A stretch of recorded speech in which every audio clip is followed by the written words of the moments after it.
name's Jason Newland. This is Let Me Bore You to Sleep. Whisper Wednesday. Bam, bam, bam. It's Whisper, Whisper, Whisper, Whisper Wednesday.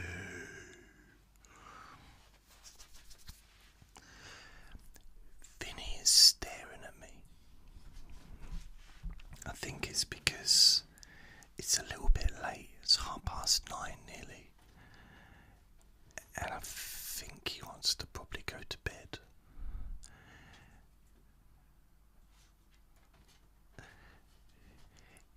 Constantly greedy, literally. And also on streets. He ate his food that was there for hours.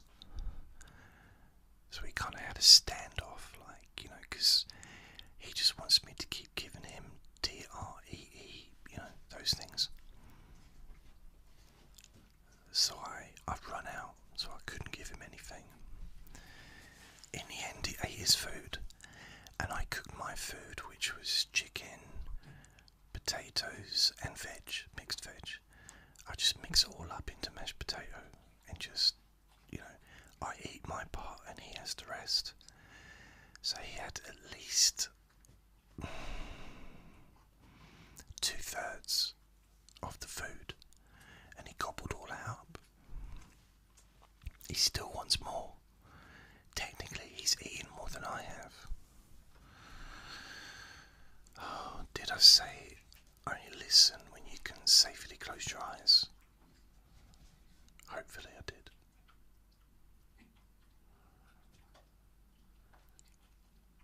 I've just realised that I've forgotten to use my other microphone.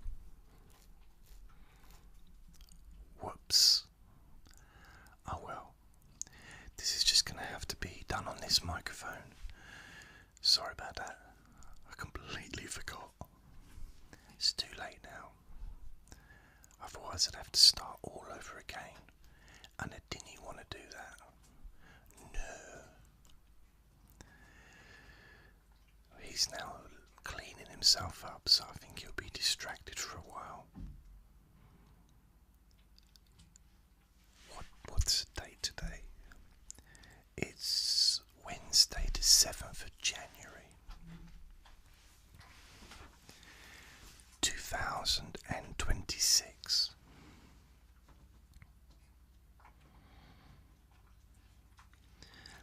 I have to sort my notifications out because it's what the hell was that? I have to sort my notifications out because during my last recording it started like beep beep beep beep, you know, a notification alarm.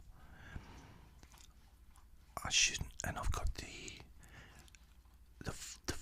button switched down so there shouldn't be any sound.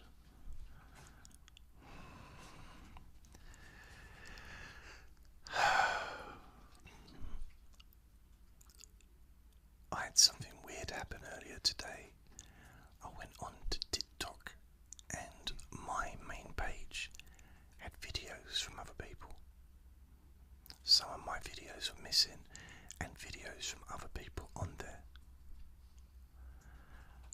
That was weird. I don't know what happened there. I turned off my phone and now it seems to be okay.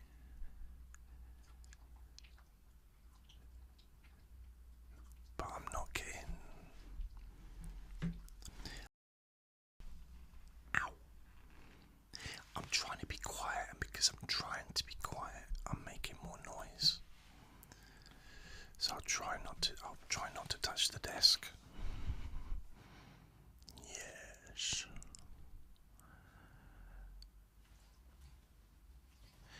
So this is my 3rd day in a row where I have cooked myself an evening meal. It's been the same every day. So what I do is I cook the potatoes.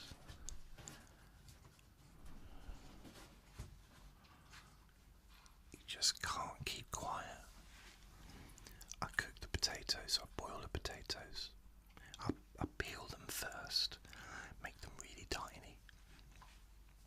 I mean, they're not big to start with, to be honest. And then I boil them up on number 3 on the hob.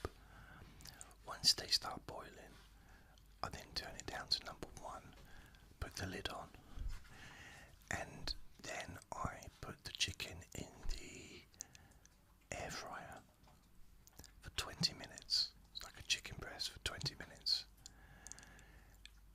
I go into the living room, I open the kitchen window, go into the living room.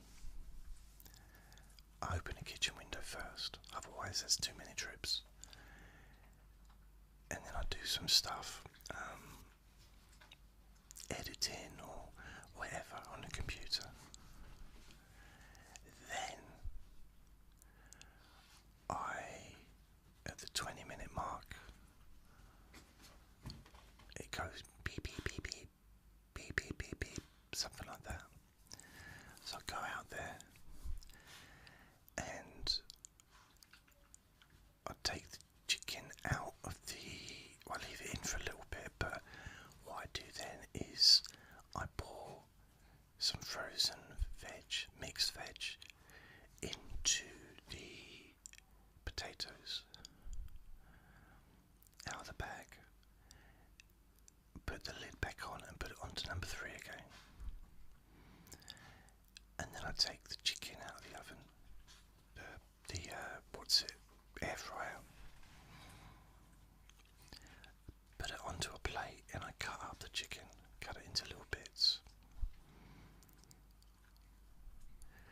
By the time I've kind of done that, made myself a cup of tea, it's time for the veg is done, everything's done. So I drain off the water.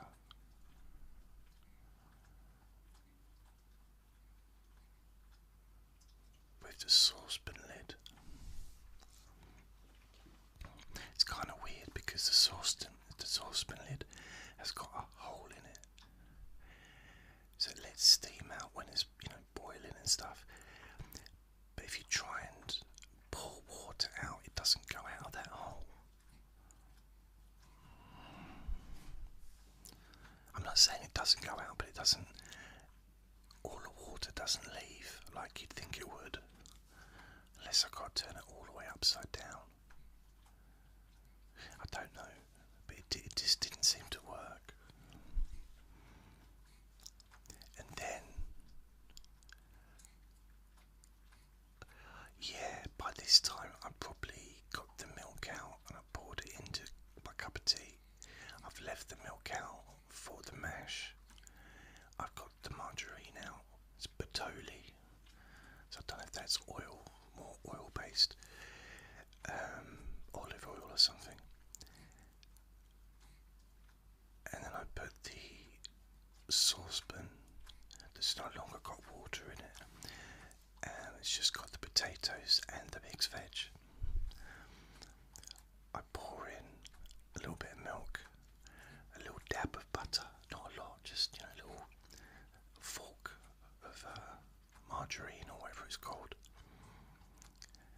and then I get the chicken from the plate and pour that in there, and just mix it all around.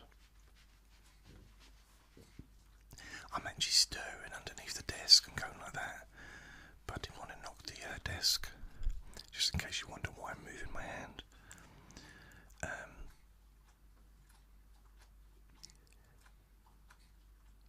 Doesn't take too long really to do it, to sort of stir it all together.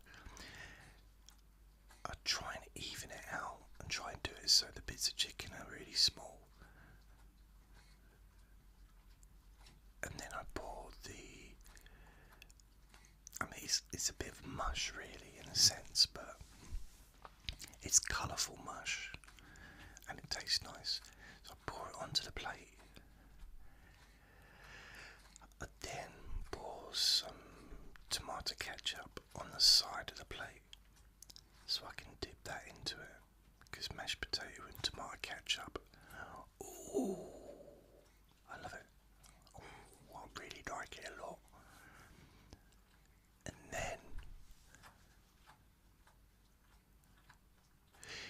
fill the saucepan up with water, because I used to be a kitchen porter, so I've done a lot of washing up, like as a job, over the years. And the amount of people that work in kitchens that don't soak anything, and when you get to actually wash it up, you have to scrub with all your life to get it clean. If you soak the pans with water, you don't have to scrub. I mean, depending on how long they've been, soaked for. So, because I'm not in a hurry, I can soak my saucepan for as long as I want.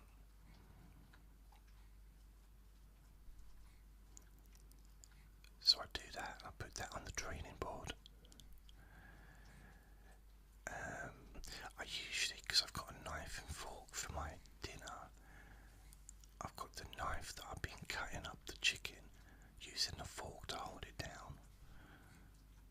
Perhaps I should cook it first. Then I use a different fork to get the tea bag out of the teacup. I got like a tea mug. It's blue. Because I do have 2 spoons, but they're both in the sink at the moment, soaking, so that I wash them up in the morning when I get up. Because I have ready break in the morning, and that, I mean, seriously, you could build a house with ready break. Use ready break instead of concrete. Porridge, the same. It's like super hard stuff. It's really, honestly. So also I empty the sink of the potato peelings, put them into a little plastic container that's stationed in between the 2 taps, like on top, just between the 2 taps. And there's a little container, but it's just the right size for the potatoes, the amount of potatoes I use. I'd say I probably get 2.5 mils per bag. And these are only little bags, they're not big bags. I mean, technically I could probably cook less if I didn't give it to him, but he loves it. It's vegetables, it's chicken, it's healthy, so it's good for him to have.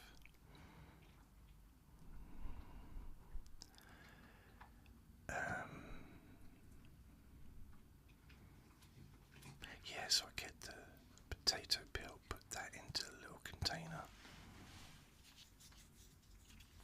I scratch my ear.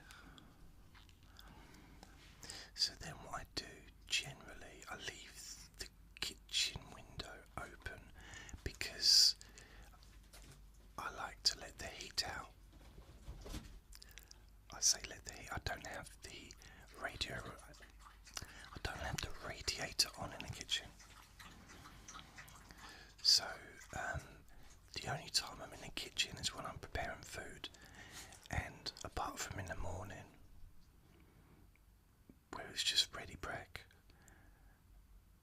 and a kettle, and the ready break, the milk is being heated for 2 minutes and 10 seconds while I'm in the bathroom. So what I do when I get up in the morning, when it's time for me to have my breakfast, I go into the kitchen.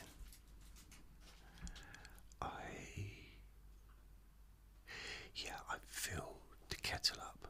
I have to check the kettle for lime scale, because unfortunately we've got a lot of lime scale. The water's quite lime scaly here. So if there's lime scale, I squash it around until I kind of cleared it out. And I boil that kettle. I'll use the same water when I have my cup of tea mid-morning, or like 4 or So I normally have 2 cups of tea per kettle. I then wash up both the bowls and the spoons and put one bowl, the smaller one, on the draining board. Have both spoons on the draining board, and then what I do is the bigger bowl, which is more ideal for the ready break, I have to make sure I rinse it out really well so there's no more washing up liquid on there. That took me a while to realise that, because I smell it.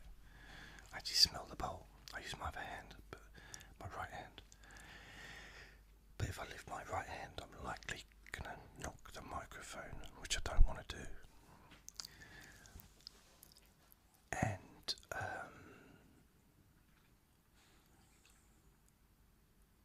I kept smelling the washing up liquid, because I think it was like strawberry. Yeah, strawberry or something. I was like, why am I smelling that still? I've rinsed the bowl out, and I realised it was bubbles on my hand, so I was smelling the washing up liquid left just like between my thumb and my finger. I had to have a laugh at that.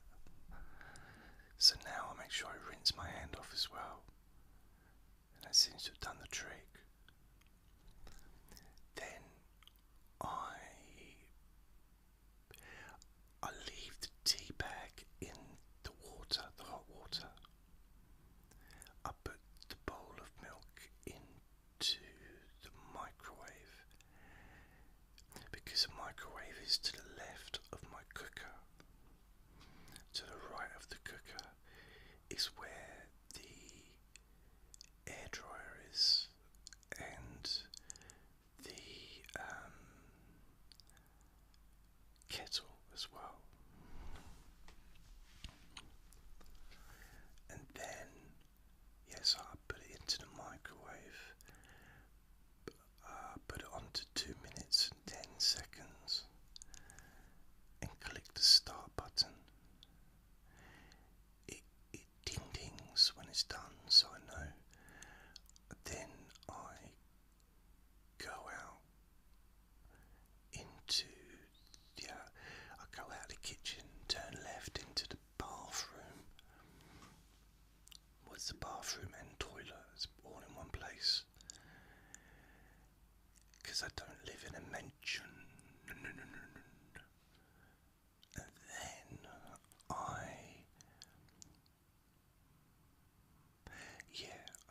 I've got a bathroom cabinet. I open the bathroom cabinet. Sometimes I'll just look into the mirrors of the bathroom cabinet and just be amazed at what I'm looking at. It's like, what is it? Then I got toothpaste and my toothbrush. I empty some of the toothpaste tube onto my toothbrush, and then I wash my teeth or brush my teeth, clean my teeth. We say kind of clean your teeth here, but brush your teeth is the same thing, isn't it? I don't know where I got wash my teeth from. I suppose that's something I'll be doing later on in life.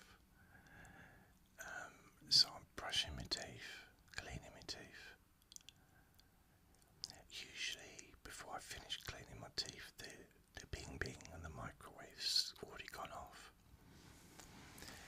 And then I use some mouthwash as an additional plaque remover, and then I've got a face wipe, a Nivea face wipe thing, so I clean my face with that, which is why I've got such youthful skin.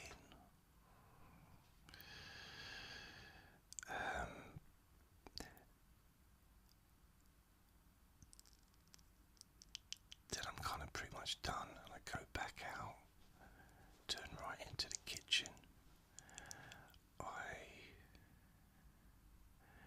I might do a wee-wee, but I didn't really want to include that.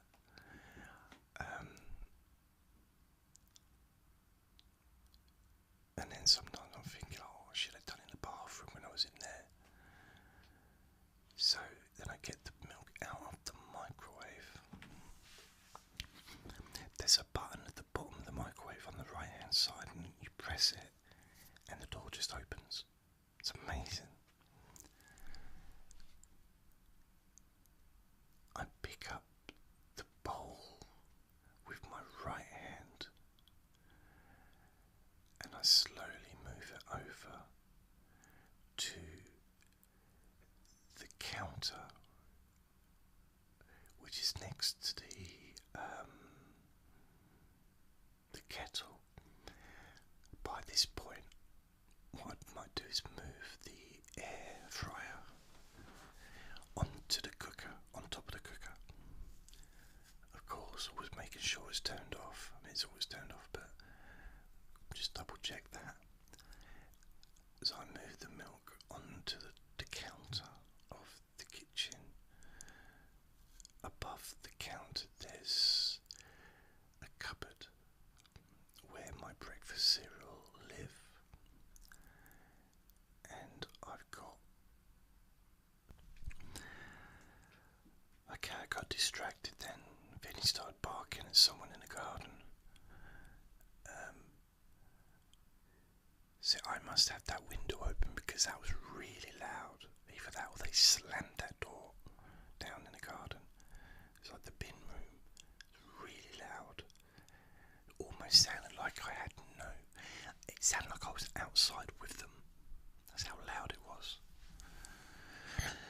Maybe it's because I am a Londoner. Maybe it's because I'm whispering. Everything else seems a little bit louder in comparison.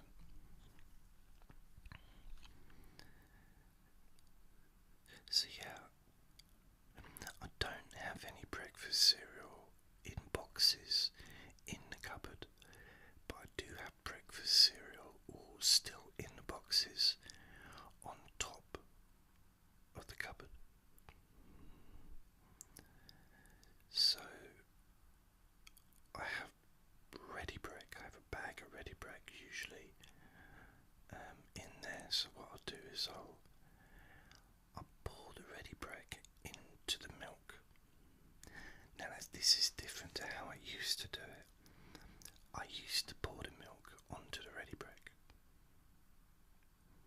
Don't do that anymore. I pour the ready break into the milk.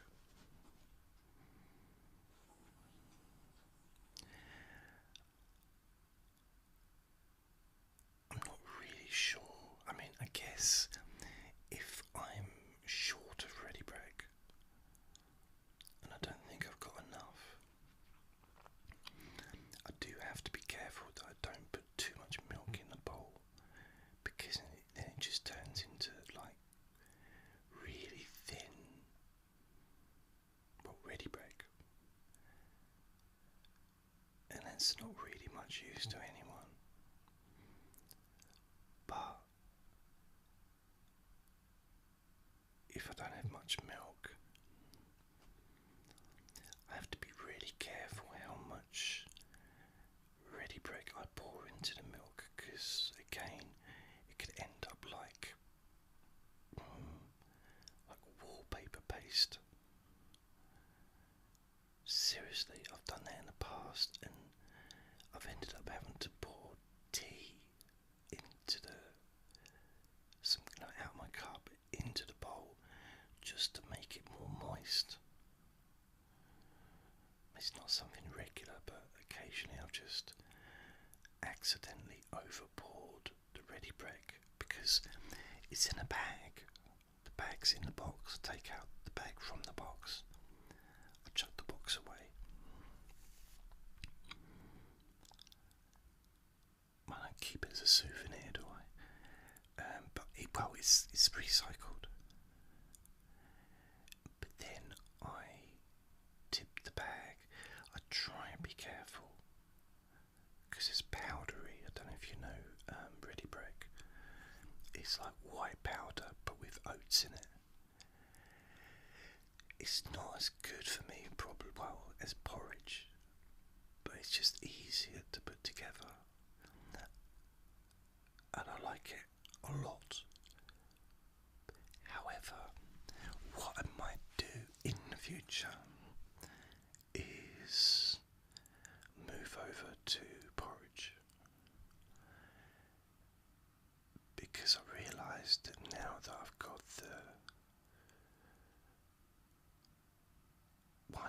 if it's going to last, but I seem to be building a habit of the chicken and the veg,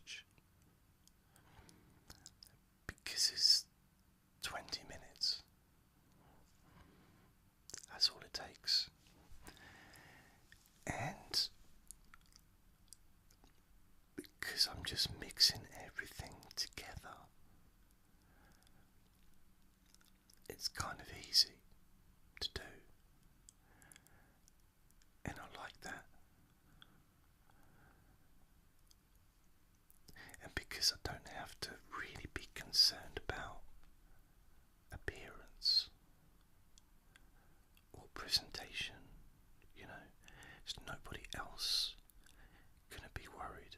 Vinny, sometimes he makes the odd comment like could have made a bit more effort, but generally he doesn't seem too bothered. It's just about he likes to eat it. He's laying at my feet. Oh, he's so cute. And then, yeah, so I've got a few different cereals in the cupboard. And I've got boxes of breakfast cereal on top of the cupboard. Like 1, 2, 3, I think I ordered 12 boxes a few days ago, because they were in a sale on Amazon. So, and I've completely run out, so it's either 12 or 10. It's like a pack of 5 or a pack of 6 each. And it's just nice to have it stocked up, you know. Yeah. And I've got this thing where I put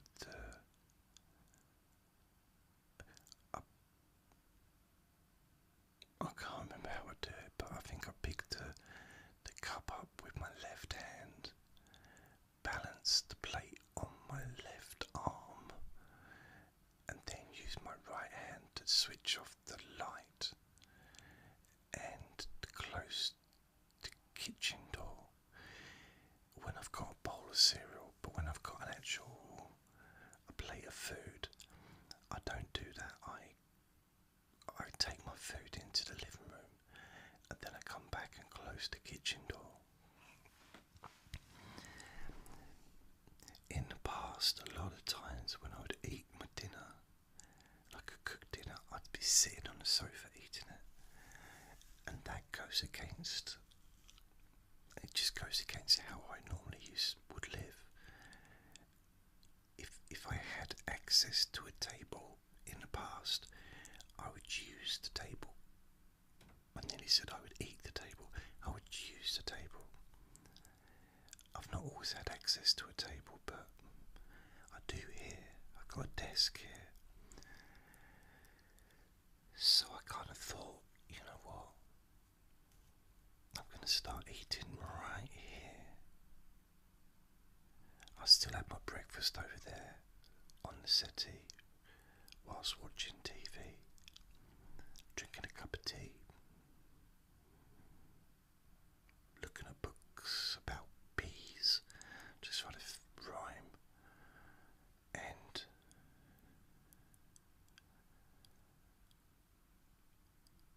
yes, I bring the plate of food and the cup of tea to this table, put the cup of tea down on the left hand side, make sure it's well away from any electrical equipment. I put the plate down to the right of pretty much where this microphone is, just on there, just in front of me. I did have the iPad there as well because I was uploading some videos. See, yesterday the dinner was the veg wasn't as hot, but today it was quite warm, like it was proper full on. So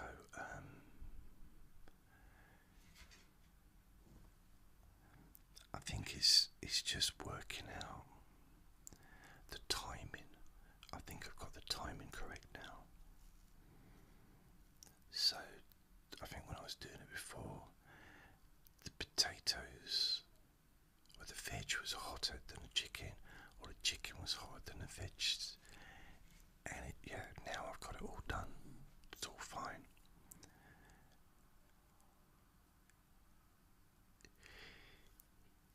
Actually, I think, so this is the third day, I think 2 days before that, I cooked sausages, beans and mash. So yeah, that's a few days in a row that I've actually eaten food, like cooked food.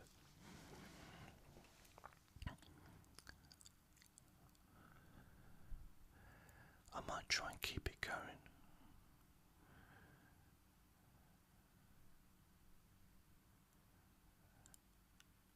I don't think anyone's looking at me thinking, yeah, that I've never eaten before, because clearly I have. It's just, this is an improvement on my diet, as it were.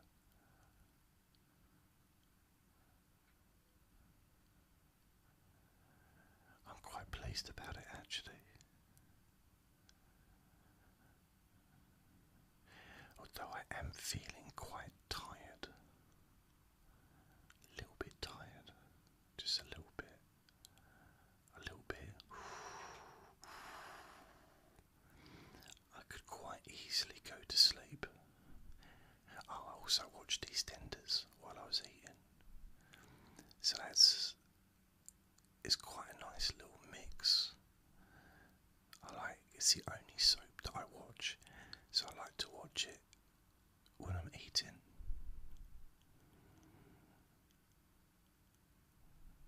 And then, what did I do? I'd finished eating halfway through EastEnders, so I sat down and watched the end of it. Oh, I gave Vinny his dinner, so it's on the plates on the floor. He had his half, or his third, 2/3. Yeah, he has hit 1/3. He ate that up, and he was still hassling me for more food.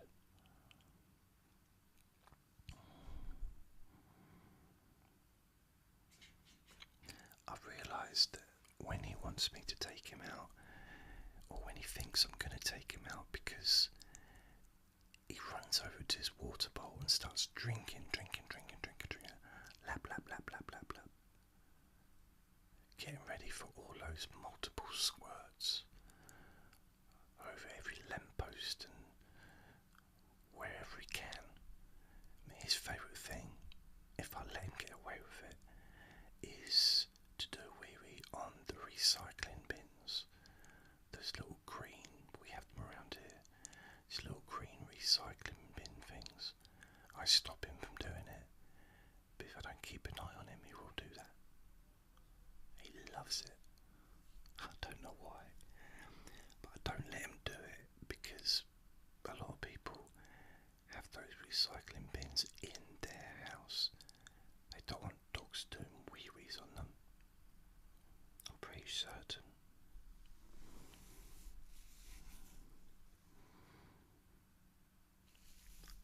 How long is it since I shaved my head?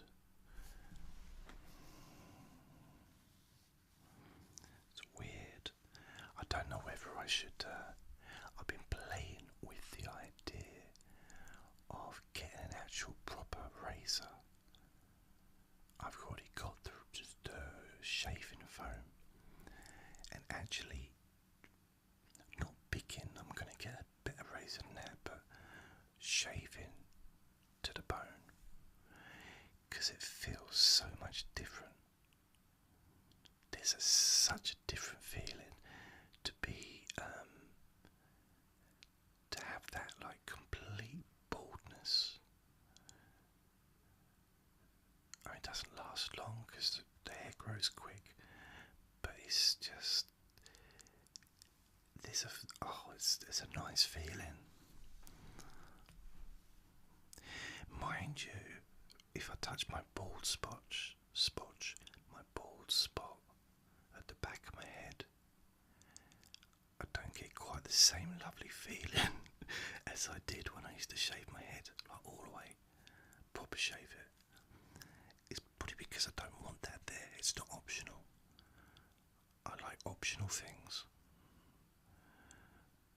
And I've literally got no choice about that. It's there forever now. And I'm guessing it's just going to expand. Like a president. I'm just going to let's expand into more territory. It's not fair.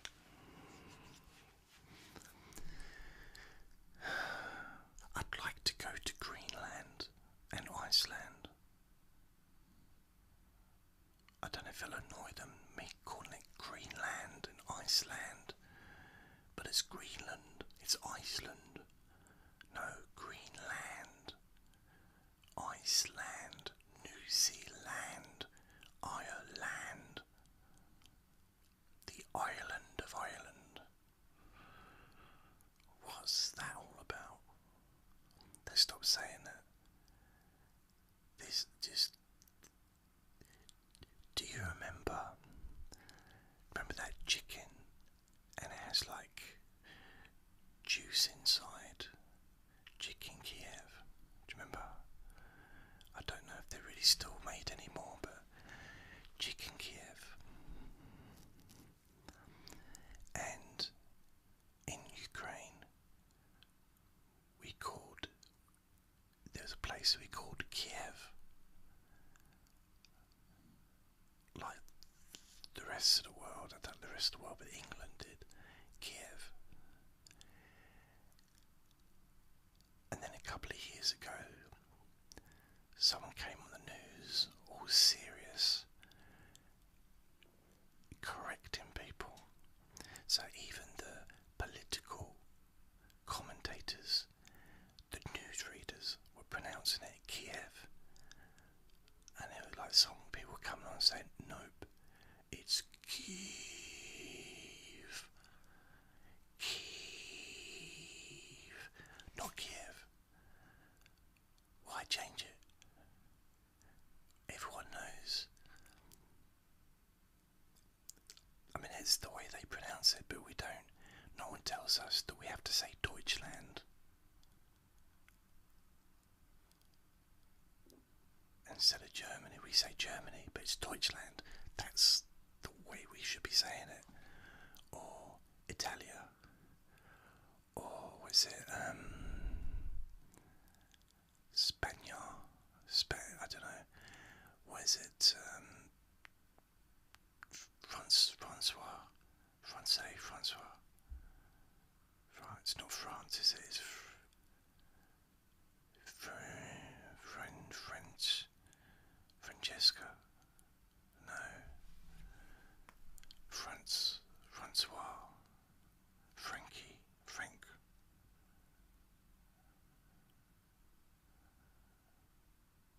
But Germany's Deutschland.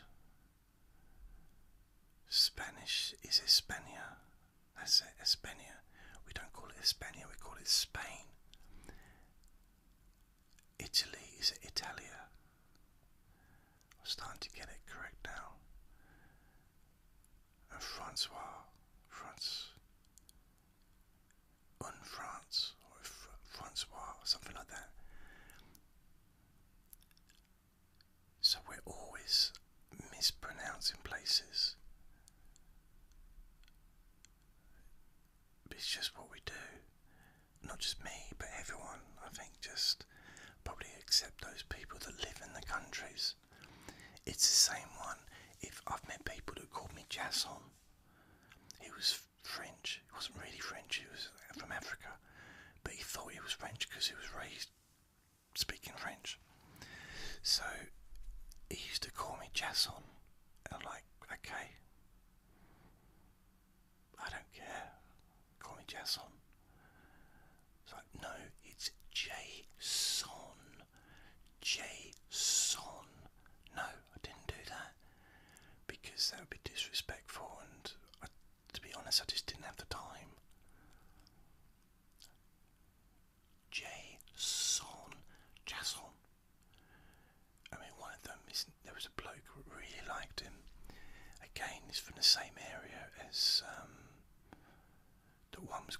Thomas, he was from one of the African nations, and Guy was, again, French, but not from France. And he is so cool, such a cool bloke. I got on really well with him. And Thomas, me and him, we worked together for a while, and we kept winding each other up, and it just used to get silly sometimes. It really wound each other up. I used to call him Thomas, because that's how we used to say his name, Thomas. He once told me a story. He said, I went to King's Cross. I won't do the accent. I went to King's Cross and, look like I am doing the accent. I went to King's Cross and I met a lady who was,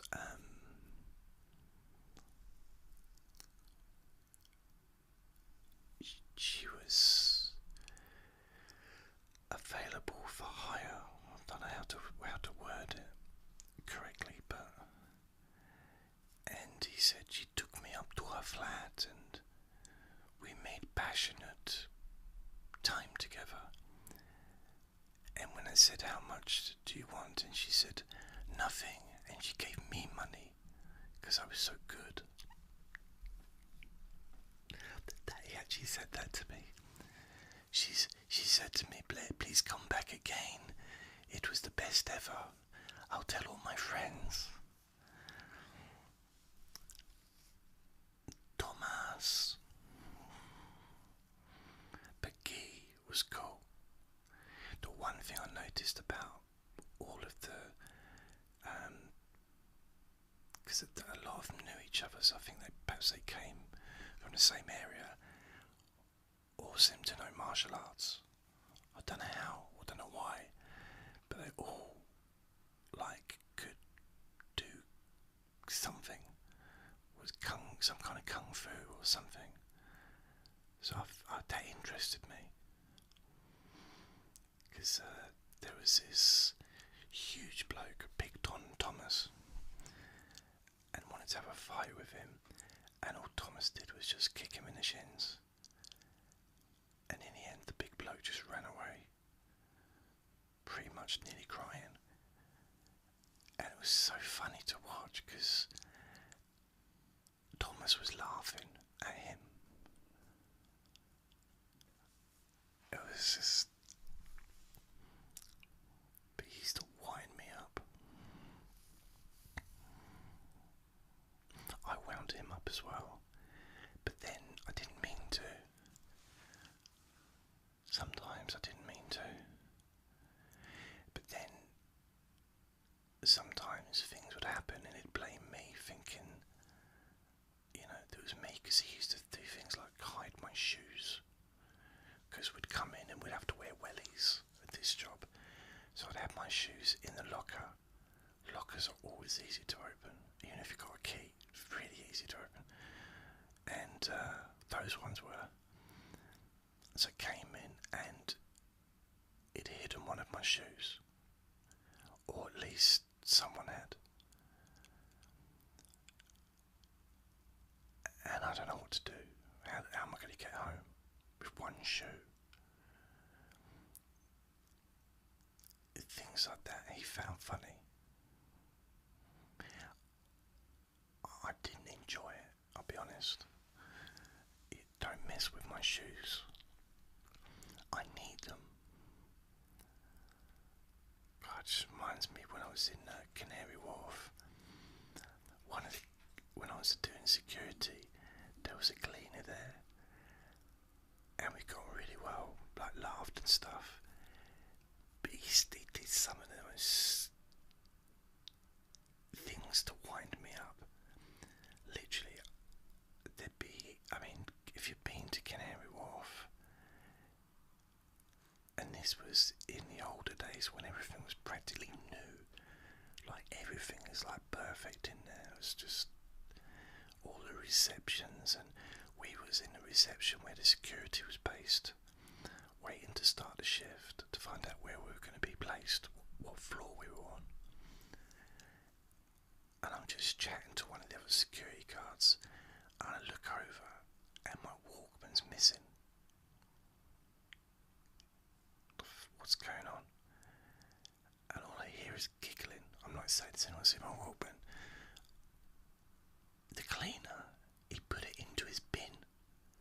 He thought it'd be funny. He chucked away my cleaner. Didn't chuck my away cleaner. He chucked away my Walkman.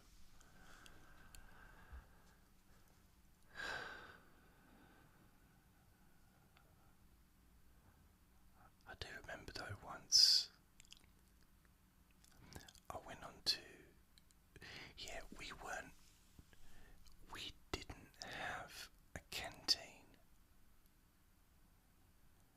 so I think we had to take sandwiches with us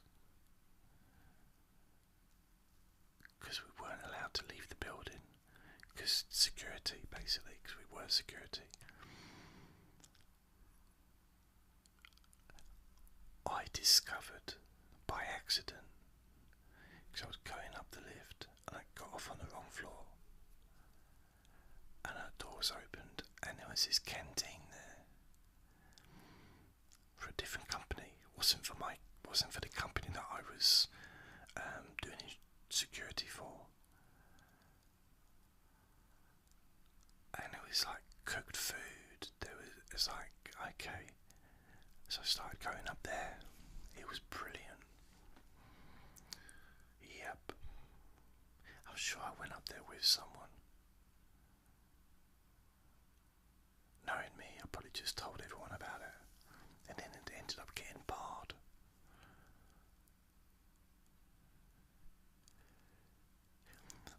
I think because there was so much security in Canary Wharf, in the building at the time, the staff wouldn't know who was who. I mean, it literally, because there was an incident at Canary Wharf in 1996, and within days the security was raised by huge amount,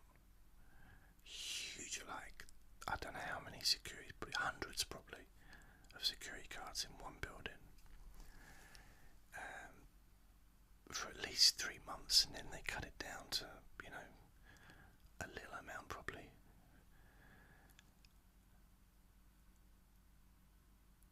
Yeah, every lift, on every floor. So every time you came out of a lift, on every floor, there was at least 2 security guards.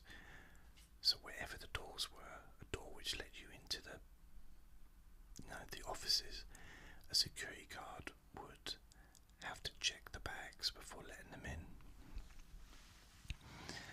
And I don't know how many floors Canary Wharf had. Plus there was security on the receptions. There was about probably 20-30 security guards just downstairs on the main floor at the beginning. Security checking vehicles before letting them in. I guess some companies had security just walking through the offices, just through the building as well, up and down the stairs. You're like, yeah, it was really, really big security presence. I was just on 3 floors, which was the Daily Mirror company. So it was a Daily Mirror newspaper. They also had live TV, which was really good. I mean, that was my favourite place ever, I think, because I got to know the staff, I got to know the people, the actors that were there, the presenters, some of which went on to be TV stars. And what's his name? Not Kevin Bacon. His surname's Bacon, but he used to do the big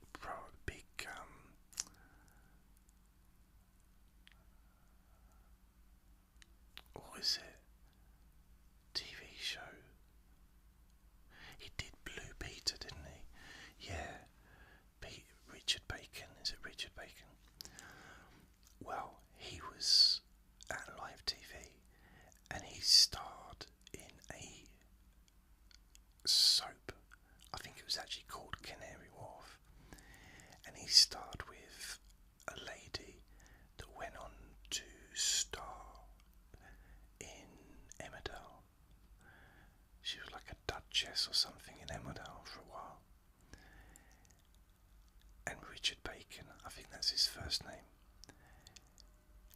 So lovely. He's like really nice bloke. Always said hello to everybody. And so did she. She was brilliant. She used to be really flirty with me and really cheeky, and she was lovely. Invited me out to a party once.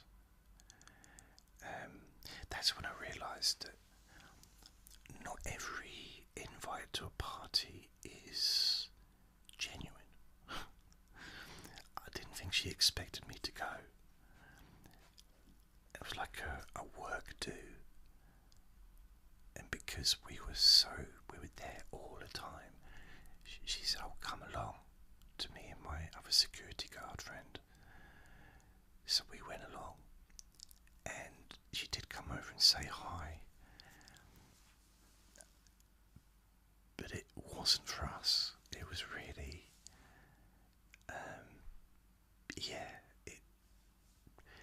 we were like not in the right place really. We were in the right place, but yeah, it was very awkward. That's what I'm trying to say. But she was lovely, and so was he. So Richard Bacon. There was once he actually had me on camera, and they needed someone to try and stop him from getting through. So they asked me to do it, and I'm basically just like trying to get in the way of him, and he pushes me over or something, and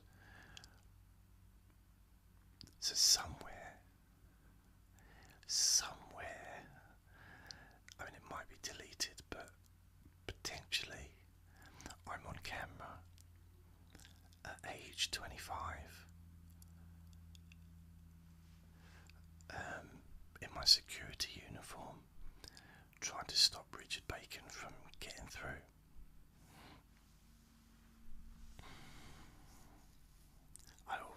I knew about live TV because in, I think it was October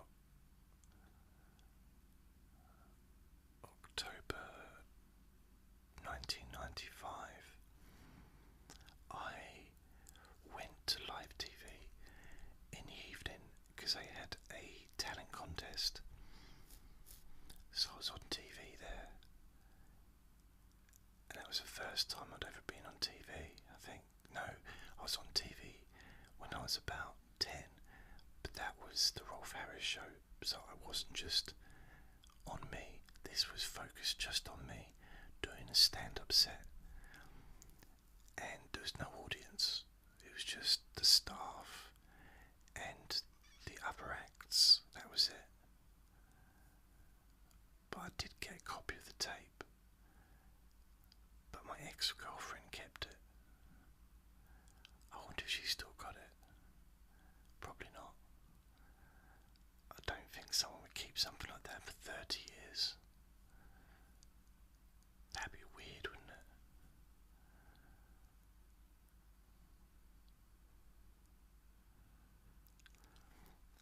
I think I left it at hers, because I went to work in Butlins.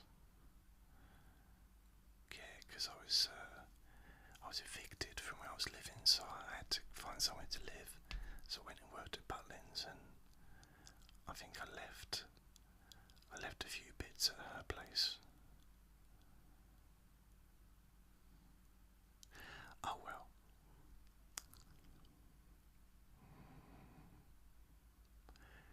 So that's what I have in the morning.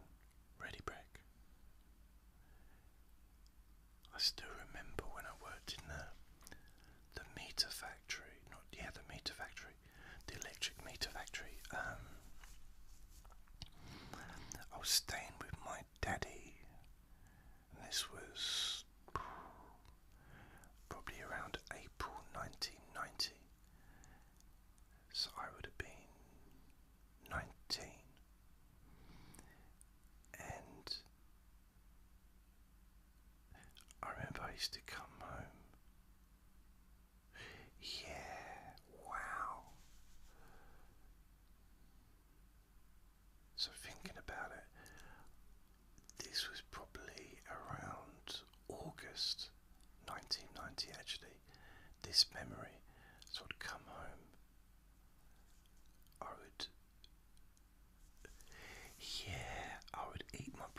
breakfast, then go to bed. And my breakfast was all bran. Not all bran.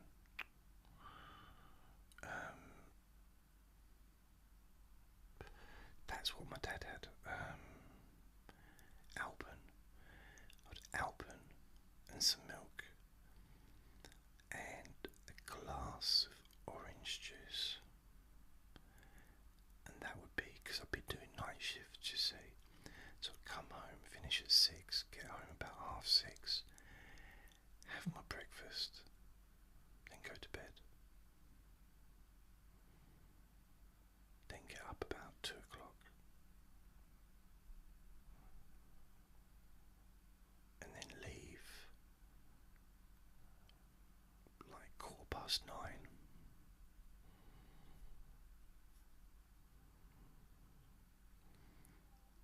It's kind of weird because if you get up, when you do a night shift, you realise how much time you have between when you get up and you go to work. It's like, they say 8 hours. It just feels more like it's quite a long time to do stuff. But when that 8 hours is in the evening, it just doesn't seem quite as long a time period, you know. I don't know if that makes sense. So if I got home at 6 in the evening, or 6:30 in the evening,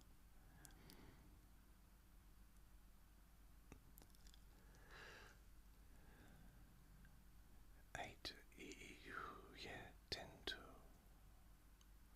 till 6. If I worked at 10 in the morning till 6 in the evening, although 9 to 5, so 6, 7, 8, 9, 10, 11, 12. I guess it depends on what the travel is, doesn't it? If you have to travel a decent amount, well, maybe don't say decent as in but quite a distance, I guess that's gonna make a difference, and will, determine how long you have to yourself. But working nights, it almost felt like I had this big long period where I could do stuff.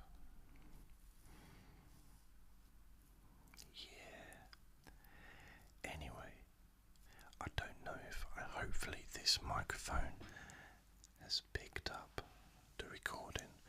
If not, oh well. So thank you for listening. Remember to be kind to yourself because you deserve to be happy, and be gentle with yourself. You deserve to feel safe. Also remember that you are already enough, and you're going to be okay. Lots of love.